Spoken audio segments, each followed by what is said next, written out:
Alhamdulillahi Rabbil Alamin. Wabihi nasta'inu ala umuri dunya wad din.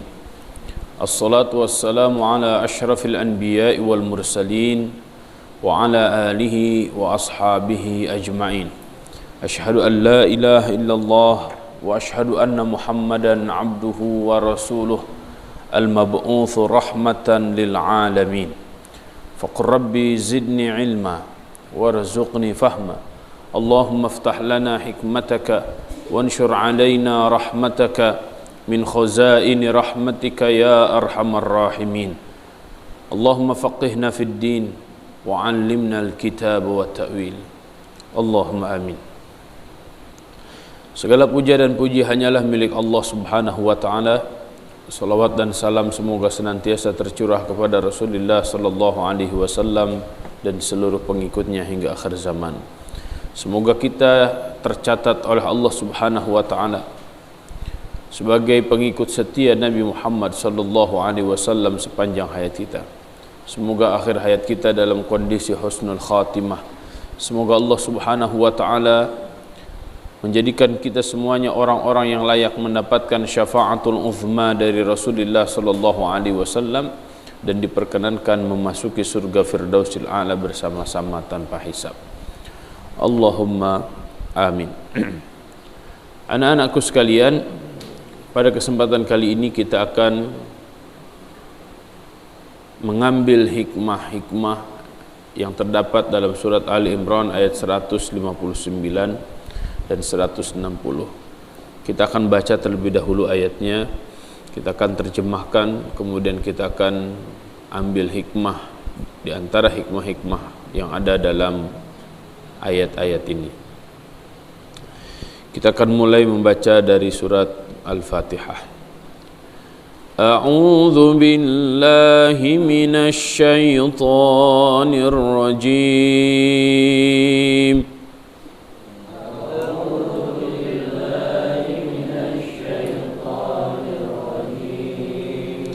Bismillahirrahmanirrahim.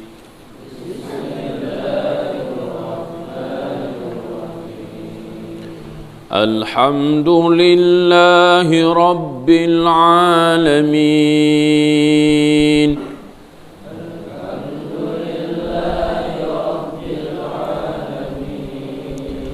Ar-Rahmanir Rahim.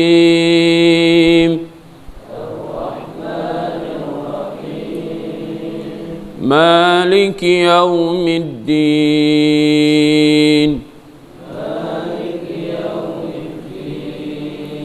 Iyyaka na'budu wa iyyaka nasta'in.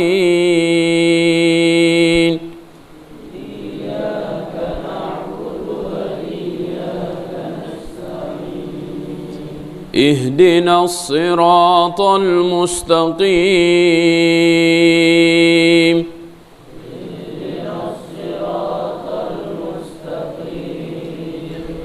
صراط الذين أنعمت عليهم غير المغضوب عليهم ولا الضالين.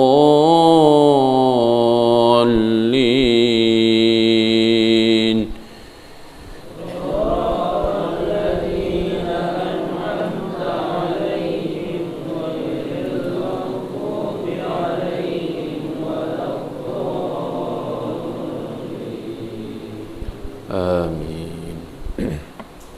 Bismillahirrahmanirrahim.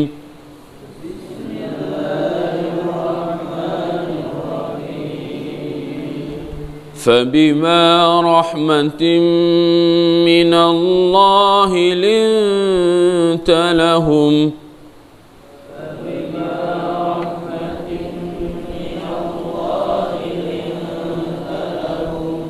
ولو كنت فظا غليظ القلب لانفضوا من حولك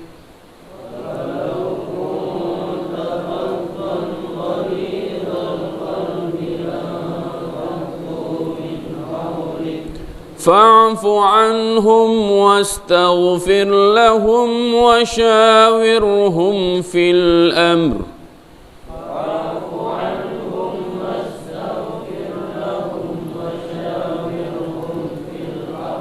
فإذا عزمت فتوكل على الله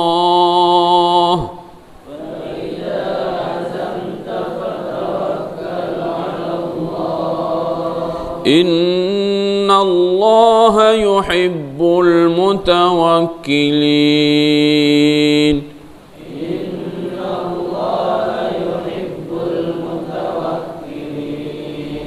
إن ينصركم الله فلا غالب لكم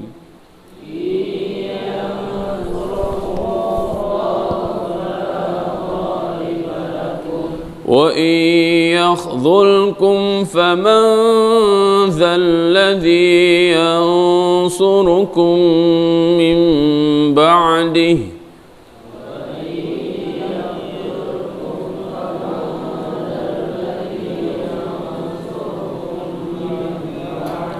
وعلى الله فليتوكل المؤمنون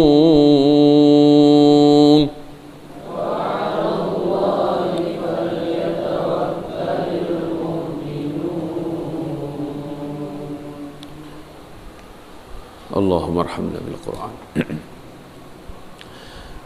Fabima rahmatin, maka berkat rahmat minallahi dari Allah, lintalahum, engkau berlaku lemah lembut kepada mereka. Ini mereka di sini siapa? Para sahabat ya.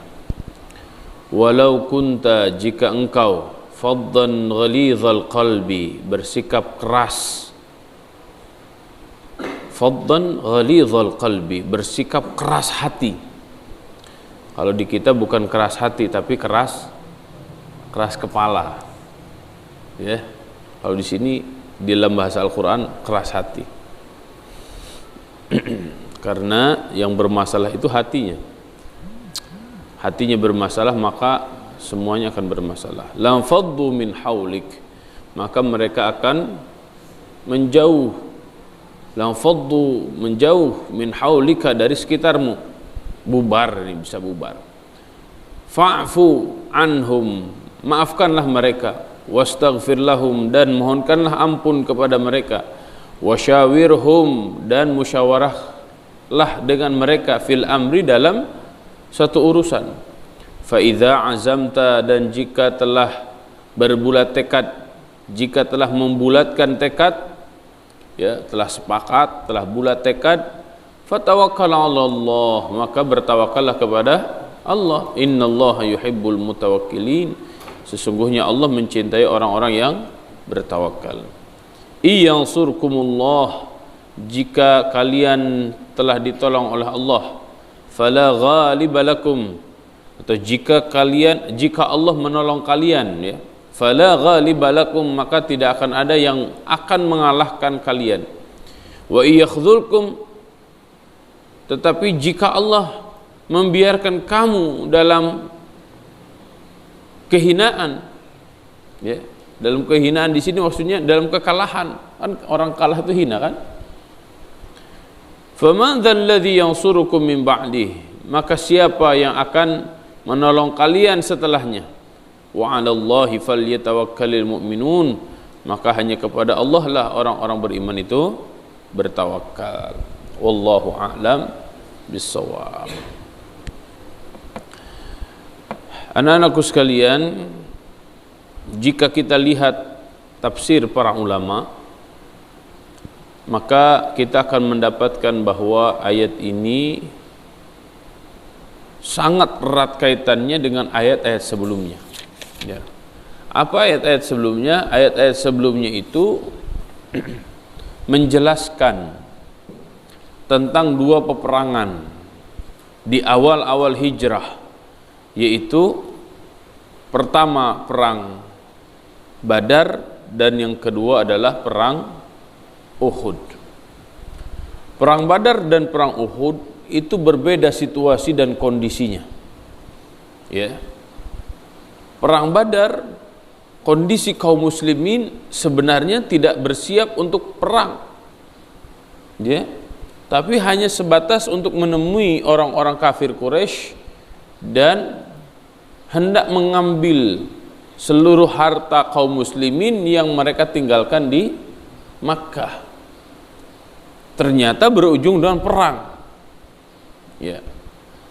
Walaupun dari segi jumlah kaum muslimin jauh lebih sedikit jika dibanding dengan orang-orang kafir Quraisy. Kaum muslimin sekitar 313.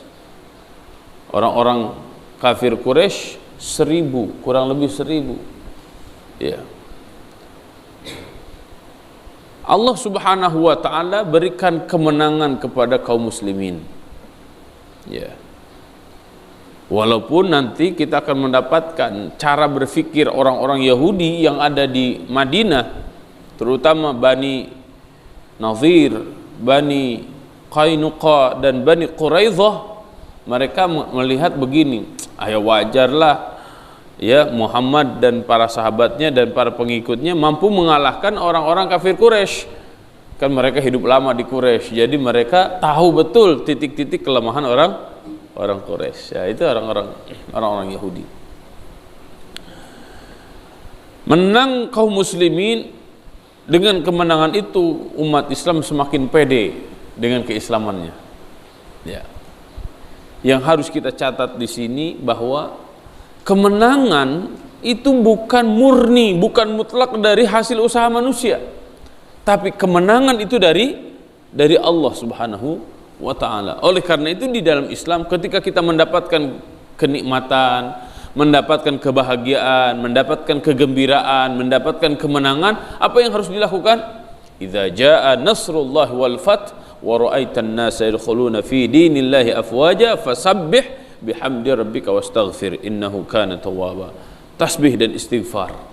Karena bisa jadi untuk mendapatkan kemenangan, kebahagiaan itu kita melakukan hal-hal yang salah. Nah, itu hebatnya dalam Islam. Ya, fasabbih, bertasbihlah. Bertasbih dengan memuja dan memuja Allah dan memohon ampunan kepada Allah Subhanahu wa taala agar kemenangan, kebahagiaan, kegembiraan itu mendapatkan keberkahan dari Allah Subhanahu wa taala. Ini situasi yang pertama dalam perang Badar.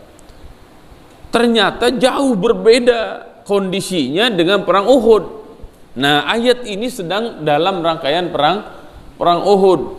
Ya, memang dari awal, ya, Nabi Shallallahu Alaihi Wasallam membuka ruang untuk berdiskusi. Apakah kita akan bertahan di Madinah atau kita akan menyerang? Ya, ternyata banyak para sahabat yang menginginkan peperangan itu tidak di Madinah tapi pergi ke Uhud. Ya. Jamaah umrah, jamaah haji biasanya kalau ke Madinah menyempatkan diri untuk ke daerah Uhud. Gunung Uhud itu besar sekali. Ya, dan medan Uhud itu luas sekali, lapang sekali sampai hari ini. Jadi kalau untuk peperangan itu asik memang. Ya. Zaman dulu peperangannya mubarozah namanya. Mubarozah itu 1 lawan 1, adu tanding. Ya, 1 lawan 1, ayo. Gitu. Kalau sekarang kan enggak. Ya, sekarang pakai bom, ya, pakai roket, pakai rudal. Ya. Enggak fair, enggak seru peperangan hari ini. Pengecut mayoritas peperangan hari ini. Dulu tidak seperti itu. Mubarozah 1 lawan 1. 1 lawan 3, 1 lawan 10, itu mubarozah tuh. Makanya orang-orang zaman dulu sangat cinta, sangat senang dengan bela diri. Selain membela diri untuk menegakkan agama. Nah, kondisi perang Uhud ini ketika dianalisa, pertama memang ya banyak juga para pembelotnya tidak sampai ke Uhud. Dan yang paling mencolok adalah strategi yang telah disepakati, ya. Siapa pasukan penyerang, siapa pasukan yang menahan, siapa yang menjadi pasukan pedang, pakai pedang, siapa yang menjadi pasukan yang pakai panah. Nah, pasukan panah inilah yang ditempatkan di sebuah bukit yang hari ini dikenal dengan Jabal Rumat. Jabal Rumat itu bukit khusus untuk memanah, karena memang itunya posisinya tinggi sehingga untuk memanah itu sangat mudah, ya. Allah Subhanahu wa taala menguji kaum muslimin ketika peperangan. Dengan apa? Ketika musuh-musuh sudah mulai kocar-kacir, ya. Pasukan pemanah ini hanya ingin menyelamatkan barang-barang yang ditinggalkan oleh orang-orang kafir Quraisy. Pada waktu itu jenderal yang memimpin peperangannya adalah Khalid bin Walid. Ya, ternyata Khalid bin Walid punya strategi memutar dia. Ya. Lari, kemudian memutar, kemudian nyerang lagi, nyerang balik. Akhirnya dalam kondisi pasukan pemanah sedang di bawah, Khalid bin Walid memutar dia. Akhirnya kaum muslimin kalah. Nah, turunlah ayat ini sebagai arahan kepada Nabi Shallallahu Alaihi Wasallam. Ya, kalau kalah perang, kira-kira komandannya, jenderalnya, ya, malu atau tidak?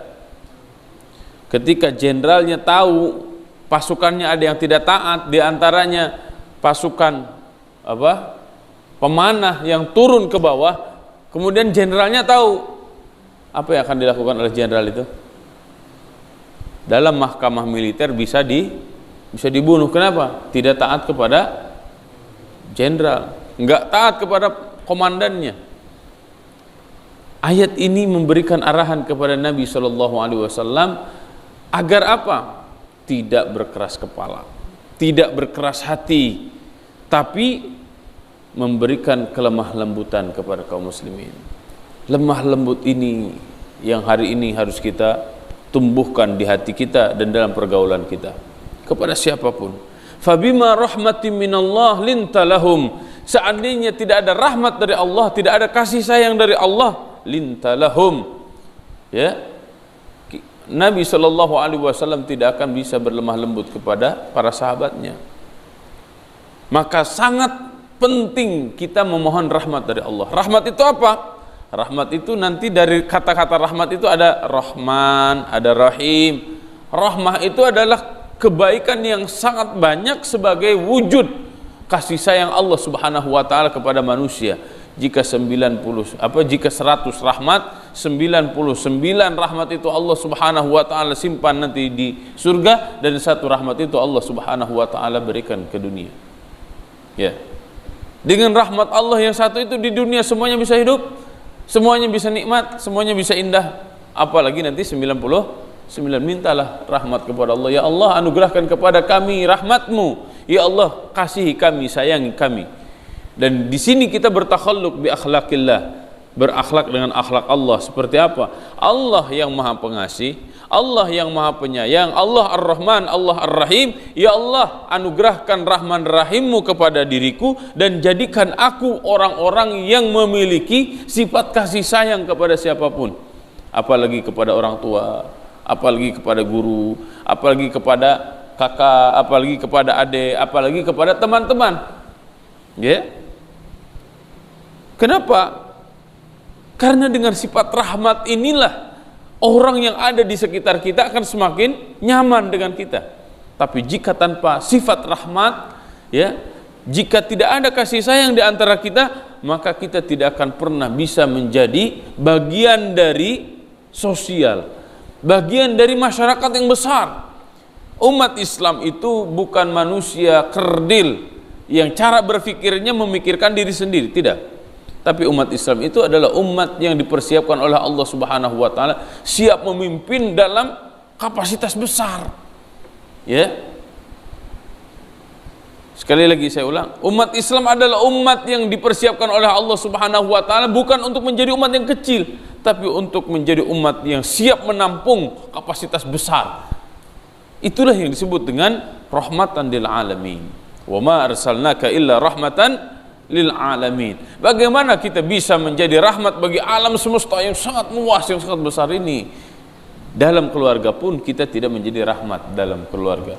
Di pesantren kita tidak bisa menjadi rahmat bagi keluarga besar yang ada di pesantren, di lingkungan RT, di lingkungan RW, di lingkungan desa, kita tidak bisa menjadi rahmat bagi mereka. Maka di sini kita harus memohon kepada Allah rahmat dari Allah Subhanahu wa taala. Rahmat kasih sayang itu akan menjadikan kita berlemah lembut. Jangan sampai gara-gara satu masalah kecil ya langsung emosi. Ya, tonjok lu, tendang lu, saya tembak lu, saya tusuk lu. Wah, masalah kecil. Ya, la taghdab walakal jannah. Jangan marah dulu. Walakal jannah, kata Nabi SAW. Bagimu surga.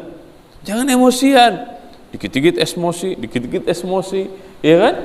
Banyak saudara-saudara kita semuanya ini yang perlu kasih sayang. Senyum, ya, ketemu senyum, melihat sesuatu, santai dulu, analisa dulu dengan baik dan benar. Jangan emosian, ya. Jangan sampai gara-gara ngambil mangga di depan rumah ustadz, ya, kata akhwat, sialan itu ikhwan ngambil mangga, kan di situ sudah ditulis nama saya. Didoain buruk, ya Allah, putuskan tangannya yang ngambil mangga saya.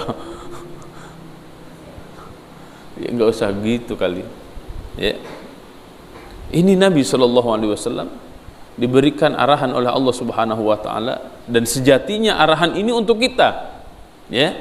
Miliki sifat kasih sayang agar kita berlemah lembut kepada yang lainnya. Karena jika kita tidak bisa berlemah lembut, lam faddu min haulik, kita nggak akan punya teman, kita tidak akan punya tim yang solid, kita tidak akan bisa mewujudkan masyarakat yang satu dengan yang lainnya saling tolong menolong, gotong royong, nggak akan bisa. Kita tidak akan pernah bisa mewujudkan kampung-kampung yang penuh dengan keberkahan dari Allah Subhanahu wa taala. Karena untuk melakukan banyak hal butuh banyak orang, butuh sinergi, butuh beramal jama'i, butuh gotong royong, ya, butuh bekerja sama.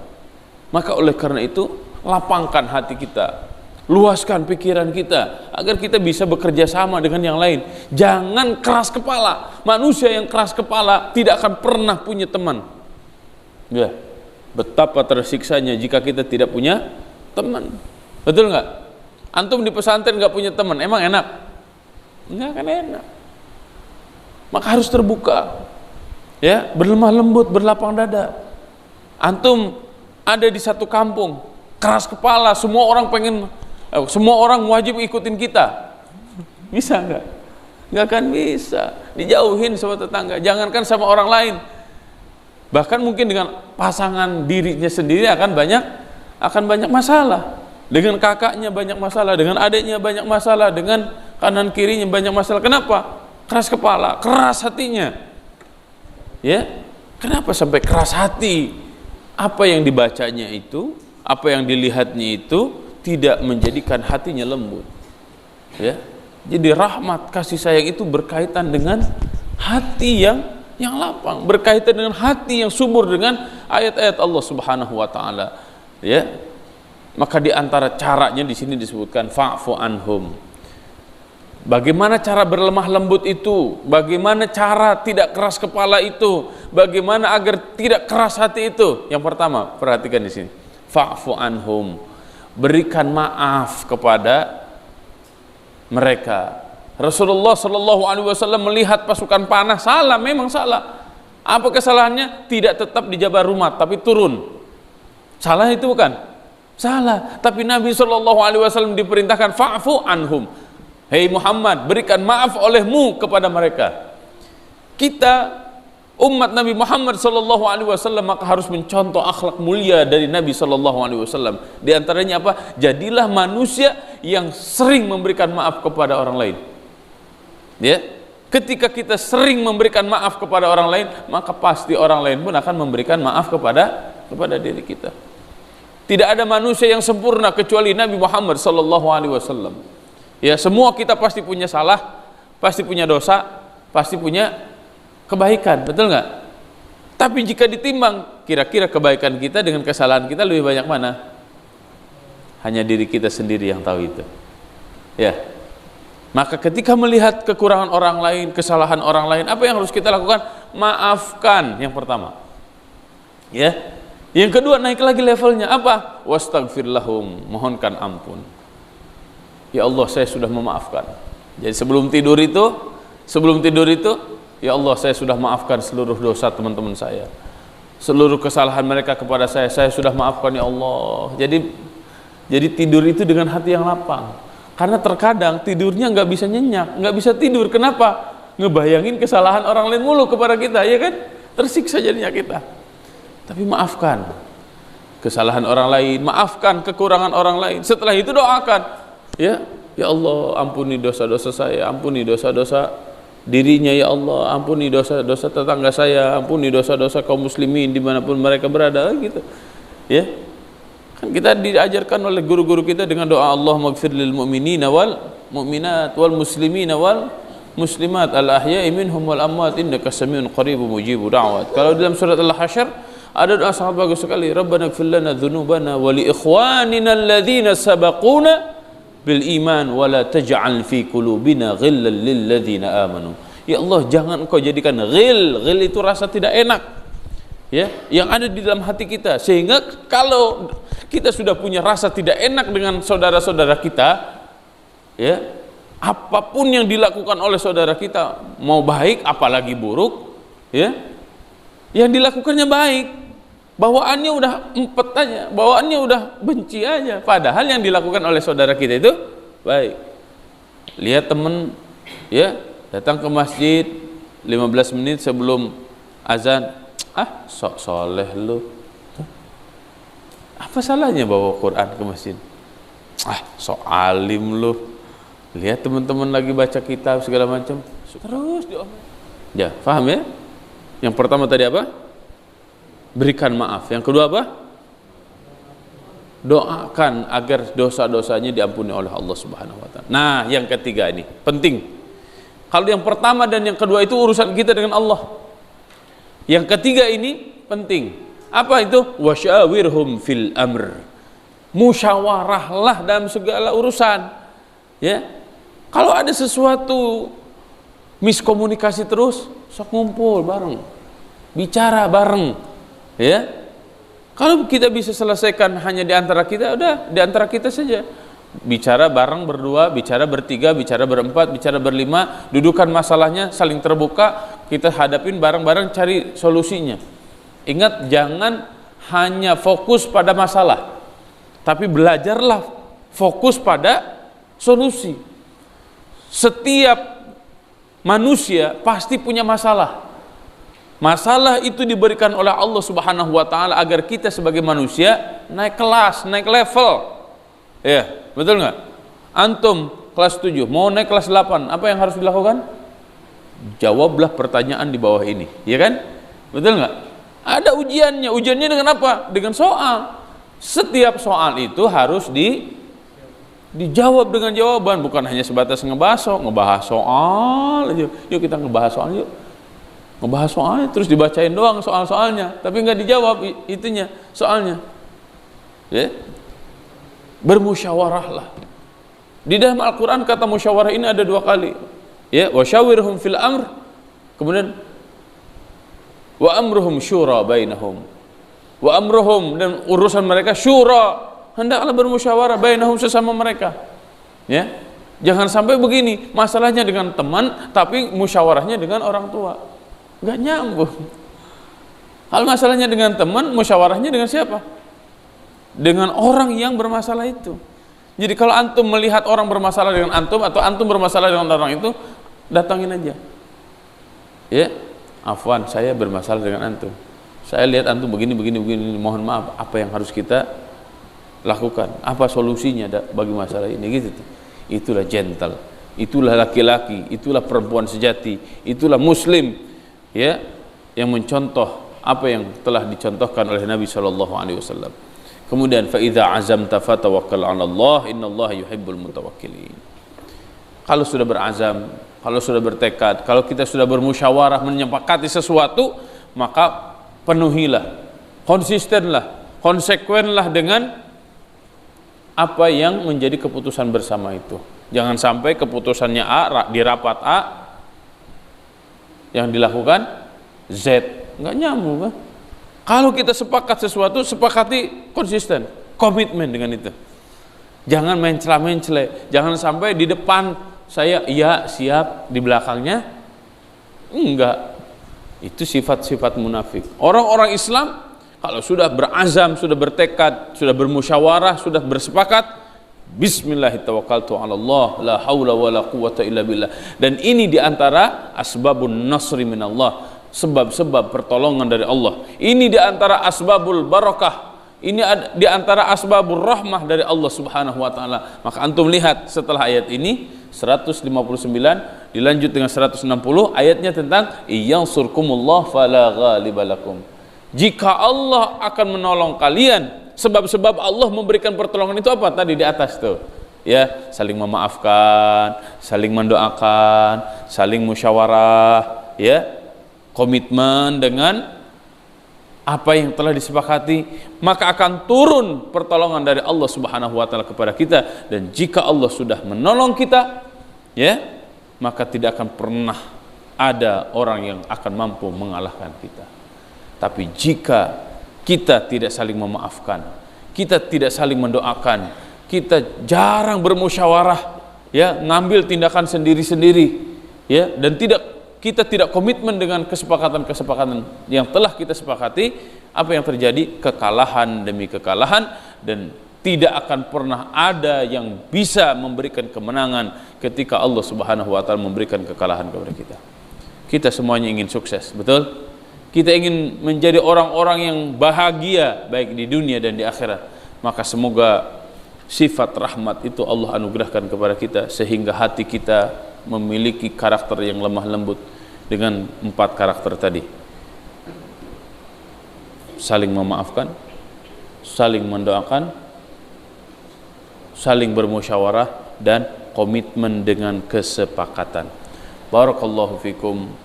Semoga Allah Subhanahu wa taala menganugerahkan segala kebaikan kepada kita di dunia dan di akhirat. Astaghfirullahalazim. Astaghfirullahalazim. Astaghfirullahalazim. Rabbi ighfirli wa liwalidayya warhamhuma kama rabbayana shighara. Allahumma ighfir lil mu'minina wal mu'minat wal muslimina wal muslimat al ahya'i minhum wal amwat innaka sami'un qaribun mujibur da'wat. ربنا اغفر لنا ذنوبنا ولإخواننا الذين سبقونا بالإيمان ولا تجعل في قلوبنا غلا للذين آمنوا ربنا إنك رؤوف رحيم. Ya Allah, ya Rabbana, bersihkan hati kami. Ya Allah, anugerahkan rahmat-Mu kepada kami semuanya. Jadikan kami orang-orang yang berlemah lembut kepada saudara-saudara kami. Ya Allah, ya Rabbana, jadikan kami orang-orang yang lapang dada kami dengan Islam. Ya Allah, ya Rabbana, ikat hati kami dengan ikatan-ikatan iman. Ya Allah, ya Rabbana, jadikan kami orang-orang yang menegakkan musyawarah sesama kami. Jadikan kami orang-orang yang bertawakal ketika kami telah mufakat terhadap sesuatu. Ya Allah, ya Rabbana, anugerahkan kesuksesan dan keberkahan kepada kami dimanapun dan kapanpun sepanjang hayat kami. Rabbana la tuzigh qulubana ba'da idh hadaitana wa hab lana min ladunka rahmah innaka antal wahhab. Rabbana hab lana min azwajina wa dhurriyyatina qurrata a'yun waj'alna lil muttaqina imama. Rabbana atina fid dunya hasanah wa fil akhirati hasanah wa qina adzaban nar. Subhana rabbika rabbil izzati amma yasifun wa salamun alal mursalin walhamdulillahi rabbil alamin.